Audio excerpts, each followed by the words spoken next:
पुरातन काल से धार्मिक, आध्यात्मिक और सांस्कृतिक विरासत से संपन्न चित्रकूट के बिरसिंहपुर में एक ऐसा शिवालय है जहां खंडित शिवलिंग का अभिषेक कर श्रद्धालु महादेव की कृपा प्राप्त करते हैं। शिवरात्रि के एक दिन पूर्व बिरसिंहपुर स्थित गैवीनाथ धाम में शिवलिंग के रूप में विराजे महादेव की शाही सवारी निकली। इसके पूर्व महादेव को हल्दी लगाई गई, चंदन, भस्म, फूल मालाओं से उनका श्रृंगार किया गया। महादेव रथ पर विराजे और देवादिदेव की शाही सवारी नगर भ्रमण पर निकली। ढोल, नगाड़े, गाजे बाजे के साथ नगर भ्रमण पर निकले भोलेनाथ के दर्शन पूजन कर श्रद्धालु भक्तों द्वारा जगह जगह आरती उतारी गई। बिरसिंहपुर नगर के युवाओं और भक्तों की टोलियां नाचते गाते, अबीर गुलाल उड़ाते शाही सवारी के साथ चल रहे थे। शोभा यात्रा में महादेव की सजीव झांकियां भी थी। भोलेनाथ का वेश धर कर चल रहे भक्त हाथ में डमरू और त्रिशूल लिए नृत्य कर रहे थे। बिरसिंहपुर में भगवान गैवीनाथ की शाही सवारी नगर भ्रमण करते हुए माता पार्वती के मंदिर पहुंची, जहां शनिवार को महाशिवरात्रि के अवसर पर शिव पार्वती का विधि विधान पूर्वक विवाह संपन्न कराया जाएगा। चित्रकूट क्षेत्र के बिरसिंहपुर स्थित गैवीनाथ धाम में यूं तो प्रतिदिन श्रद्धालुओं की भीड़ लगी रहती है, लेकिन शिवरात्रि पर आस्था का सैलाब उमड़ता है।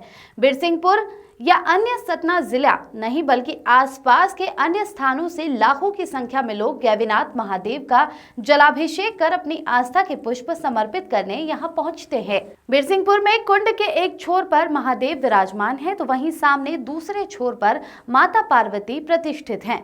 मान्यता है कि जलाभिषेक से प्रसन्न होकर महादेव मनोकामना पूर्ति का आशीर्वाद देते हैं। इस शिवालय की एक बड़ी विशेषता ये है कि यहाँ खंडित शिवलिंग की पूजा होती है। शिवलिंग को मुगल शासक औरंगजेब ने सोना और खजाना प्राप्त करने के लालच में खंडित करवाया था। उसने शिवलिंग पर प्रहार करवाए थे। भगवान गैवीनाथ जी का वर्णन पद्म पुराण के पाताल खंड के 18वें अध्याय में मिलता है। इस नगरी का नाम पहले देवपुर हुआ करता था। देवपुर में राजा वीरमणि निवास करते थे। तो नित्य प्रतिदिन भगवान महाकाल उज्जैन नगरी दर्शन करने जाया करते थे।